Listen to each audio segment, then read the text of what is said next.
Metal Gear Solid 4 has a lot of interesting elements laid throughout its story, be it Snake's struggle with his hyper-accelerated old age, or the most important character in the whole of Metal Gear Solid's story coming to an end. Though, one that is normally glossed over, but I really enjoyed, is right at the beginning of the game itself. This being the commercials and television you are forced to watch right before you start a new game. Okay, so do any of you remember this scene from Diamond is Unbreakable? If not, let me refresh your memory.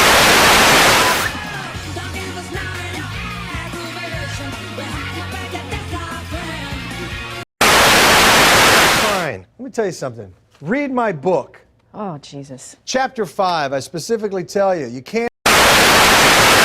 So the beginning of the game opens with a very artsy television segment. The player is free to change the channels between 5 different channels, but you are forced to watch at least 2 of these segments before the game starts. There are 10 possible options to choose from as well. The first being a David Hayter interview, followed by a Ravensword commercial. Then you have a game show called The Seventh Circle, which is a parody of game shows much like Who Wants to Be a Millionaire. This is followed by an Octopus Armament commercial. Then you have the Bomb Shelter Buffet military cooking show, which is followed by a praying mantis ad. And then you have the Channel 16 Ocean of Gossip, which is a documentary on the nature of the octopus, which is followed by a clawing ocelot ad. And then finally you have the Nano private workout program, which is followed by a werewolf ad. Now if you were paying attention, you may have noticed that all of these ads and television programs have some sort of military theme to them, and that's because this is the television of the Metal Gear Solid 4 world. This is a world where the Patriots control the media 100% and use it to keep a never-ending war in progress. This small moment allows us, the viewer, to peer into the world of Metal Gear Solid and understand what's going on. Now, this idea of using television and movies to peer into the world of the given work isn't actually new. It's been used countless times before, some examples being RoboCop, V for Vendetta, and Inglourious Basterds. Though it's rare to find it in video games actually, because the only game I can think of that does something similar to Metal Gear Solid 4 is Alan Wake, with the episodes of Night Springs littered throughout the entire main campaign.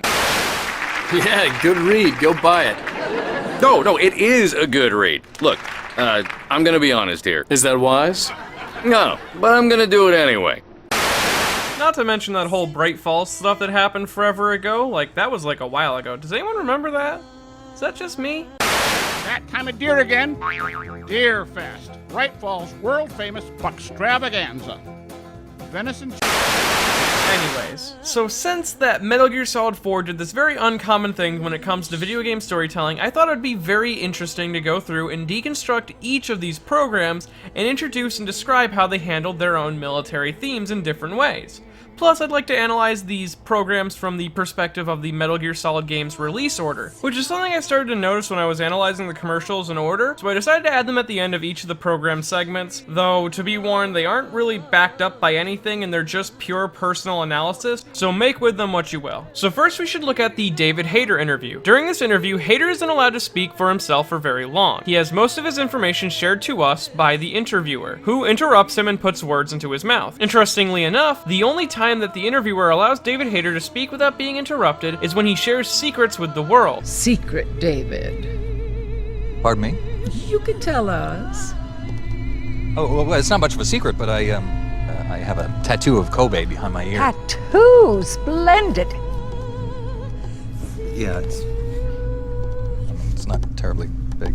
This whole segment is all about controlling speech and communication. The interviewer controls the whole conversation while laying in these basic yet worthless messages of motivation. She's basically using the celebrity status of David Hayter as an outlet for her own ideas, much like the Patriots use the media as their own personal outlet for their war ideals. And this is also shown in this interview itself if you look between the interviewer and David Hayter. Because you see, while this mundane and honestly very weird interview is taking place, a CGI battle is happening between the two. You have soldiers on the ground and helicopters firing missiles at each other, though the most striking detail happens right before this battle even begins, because you see, before there were any CGI soldiers or helicopters, there was a plant, a natural plant resting between the two, though right before the interviewer takes grasp of the conversation, the plant begins to slowly wither and die. This carries the message that the natural is slowly being erased from the battlefield and from real life, while all that remains in the Metal Gear Solid world world is the fake and unnatural, aka the Patriots. Now, if we view the David Hayter interview from the perspective of a representation of Metal Gear Solid 1, well, it all fits into place, since first of all, David Hayter is a representation of Solid Snake, which makes a lot of sense since he literally voices the man.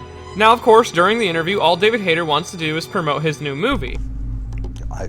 What do you mean? Why are you here? Oh, well, I was hoping to promote my new movie. I'm just coming off of the set. No, David Hayter. Though he finds himself dragged into conversations that he didn't know how to deal with or how to answer or didn't want to be a part of, much like how Solid Snake is dragged into the mission at Shadow Moses. What do you want from me? I just invited you here so we could have a talk. Invited? That's what you call sending armed soldiers after me? Sorry if they were a little rough with you, but we've got a serious... This is because the interviewer is the support team from Metal Gear Solid 1. Not only is she the one leading him along on a predetermined path, and is the one setting up for failure and success, but we also have the idea of putting words into his mouth, much like the legend of Solid Snake is built up by his support team, and not by Solid Snake himself, because he just wants to live a peaceful life outside in the Alaskan wilderness, mushing dogs. Next you have the game show The Seventh Circle, which its name itself should already be a red flag to anyone who understands Dante's Inferno, as the Seventh Circle is in reference to Dante's Inferno 7 Circle of Hell, which is a circle of hell that is never-ending violence and war. This idea perfectly fits the Patriots' global message, this never-ending war that they want to push onto everyone. Also, the game show appears to focus mainly on war-based questions or war economic questions, so war is a constant theme in this game show. Also, the subtle scene which the host brings up the contestant's husband Larry, when the camera pans off, it first shows a more soldier-ready man in the audience, before the real, less impressive Larry has to motion the camera towards him to reveal that he isn't the ideal look that most people want. And then when the host asks Larry if he's excited for the van that they're offering up if they win, Larry replies with an unsure agreement. High hopes for that RV, I'll bet, Larry. Sure, I guess. This idea gets across that in the modern day of Metal Gear Solid 4's universe, the mundane things such as road trips have lost all their meaning. This is because most people don't know what to do with their ordinary lives since the influx of military propaganda. And, of course, I want to do a little small side note before I get into the relations to Metal Gear Solid 2. Melissa, what the fuck were you doing, honestly? What the fuck were you even thinking? The question was, what PMC had a humble start in France? Why did you pick the Russian name and not the fucking French name? Like, literally, it's the only French one. Good job, Melissa. You threw it all away. You had one chance. You were 9 out of 10 questions in. I guess you and Larry are gonna enjoy your fucking vacation in the parking lot. You clown shoes, bumble fucking nano. It's that time of deer again. Deer Fest, Wright Falls' world-famous buckstravaganza. Venison chili, venison dogs, garlic buck tots. With that out of the way, the whole series of events actually reflects Metal Gear Solid 2 pretty well. First off, you have the protagonist of the segment being a married couple, which Metal Gear Solid 2 features the only married protagonist in the entire series. But we also have the obvious bait and switch of the husband Larry, much like the bait and switch of Solid Snake and Raiden. But again, you have the host, much like the interviewer with David Hayter, cutting off Melissa every time she raises a question or starts to talk about her everyday life, because she's talking about unnecessary information. Her love life with her husband, what they're planning to do with the van. This information doesn't matter, and they had their ideas censored by the host, though the host does the censoring in a very polite way, making humor and making the audience laugh along with him. This is much like how the Patriots use media or forms of entertainment to get across their agenda 24/7 to everyone that the global war economy is very important to America's success. Next up is the Bomb Shelter Buffet, which is probably the most blunt of all the segments when it comes to getting across its ideas. First off, you have the chef, who has a mixture of civilian and military chef robes. This also mixed with the chef making spot-on rations, which we know are so disgusting that the hosts only eat them because they have to. This cooking show is actually a reflection on how the modern-day household ideas are even militarized, with the disgusting cooking environment and the wide variety of animals and bugs on display, something only soldiers would really need to worry about when it comes to cooking. Not to mention that the chef says that he made this meal for his wife just last night, so that means that this is an everyday occurrence for this man. Made it for my wife last night. Oh, and did she love it? She was mad because I hadn't made it for her sooner. She was mad? How could you get mad about food? And then you have the spokeswoman Rachel, who tries her best to make everything on display seem tasty and edible, and keeping the environment of the kitchen relatively positive, even to the point where she will make a small remark to the chef's wife, then immediately backpedals to say kind words about her. Women, right? Sure. Well, no, I was just kidding. Susan is a great woman. Love her. This whole show is a demonstration on how the complete combination of the ordinary and military life in the Metal Gear Solid universe has come along. We also get to see how American rations are made, and from what we know from the game, military rations actually taste the worst in the world. But everyone seemed to agree that the worst rations of all were ours.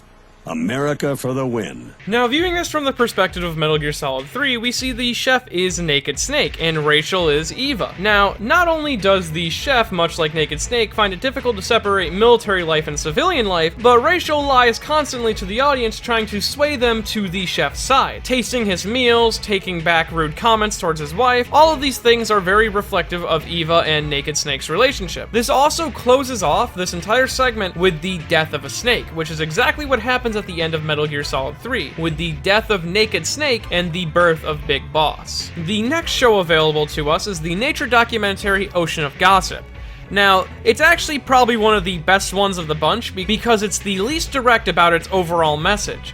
Now, you see, at first glance, it's really only just a really interested man describing the nature of an octopus, while a less enthused and less interested man tries to make humorous statements about the things that he said. Though on second glance, you'll notice that every now and then there'll be a news blip about a dying soldier or a suicide bomber, but also, every shot of a map has some form of military vehicles swarming around it, such as subs, destroyers, and helicopters. Then you have these blips keep getting in the way of the footage, like you can't see the footage anymore, it's obscuring some parts, and it's all encapsulated by a real-life sub passing in the footage, because this gets across the idea that nowhere is safe, not even the most mundane of things, such as a nature documentary, because no matter where you are, who you are, or what you're doing, you're part of the global war economy. Now, in relation to Metal Gear Solid 4, the obvious first thing is the explanation of Octo-Camo before the game even does it. Also, it's just me reading into a bit, but I think the footage in which the octopus is shown walking on two legs kind of reminds me of Snake's crouch walking. Then, of course, you have the ideas of never being able to escape war that fits perfectly into Solid Snake's character in Metal Gear Solid 4, though I feel one of the most important bits is the commercial that follows afterwards, that being the Clawing Ocelot commercial, which Clawing Ocelot never appears in Metal Gear Solid 4. Unlike all of the other commercial companies in this entire little segment, Clawing Ocelot was created purely for this TV segment. And given that this TV segment and this commercial were the two chosen to be matched up, it gives the idea of the connection between Old Snake and Liquid Ocelot being intertwined in every way possible. Though I think another cool detail is that this Clawing Ocelot ad also features two figures locked in eternal conflict as society crumbles around them, which I think befits both Solid Snake and Liquid Ocelot pretty well. Then finally you have the Drill Sergeant's workout routine. Now, this is the modern day workout program that you see at 5 a.m., but cranked up to 11 out of a possible 5. There is so many small details in this one segment, and they flash by so fast that I need a video all in of itself to dissect it all. But I'll give you the short version. So there's the obvious mixing of civilian and military life that we've seen throughout all the other programs, and this is found in the form of the drill sergeant. Not only him being the head of the workout, being the ideal body, but also he created the workout while in basic training. Now, this training was also created for anyone and everyone to do. You see, it's supposed to make your life better, getting across the idea that only a military approach to life is the way to improve your self-esteem and your view on the world. And then, of course, don't forget to take your nanos, which is thrown in much like a sports drink ad into a workout program, which actually makes a lot of sense given the fact that nanos are the product that the Patriot uses to completely control the wills of the people, so you need to make it appear as appealing as possible. So yeah, now this program doesn't represent any of the Metal Gear Solid 1 through 4, but it actually represents Metal Gear Solid Portable Ops. As you see, the main gameplay gimmick of Portable Ops was recruiting enemy soldiers onto your side, training them up, and using their skills to play into different missions. So the ideas of the Drill Sergeant's workout fit actually very very nicely into the ideas of Portable Ops' gameplay. Recruit anyone and everyone. So yeah, that was all of the program segments of the Metal Gear Solid 4 opening. Then of course you do have the 5 smaller commercials, which are all the companies that reference past bosses that Ocelot had worked with during the Shadow Moses incident, but they are also foreshadowing the bosses of the Beauty and the Beast unit. Praying Mantis is Screaming Mantis, Werewolf is Crying Wolf, Raven Sword is Raging Raven, and Octopus Armament is Laughing Octopus. These are all very obvious, so I didn't think that they really needed to be analyzed all that deep. Now, of course, I should disclose the fact that these videos were not in fact produced by the Metal Gear Solid 4 team. They were actually produced by an American team, not directly related to the Metal Gear Solid 4 crew. Now, this means that some of the analysis I just had might be looking more deeply into the videos than they were intended to be, mainly the references to the older Metal Gear games, because the main purpose of these segments were actually just to give you a glimpse into the reality of the world that you're about to play. Now, if you want a glimpse into the reality of the video that you're watching, head on over to my Patreon if you enjoyed this video and want to support more videos like it at patreon.com/MetinotTheBadGuy. And if you want to see past the Patriots' global conspiracy and see right through all of their lies, you can head on over to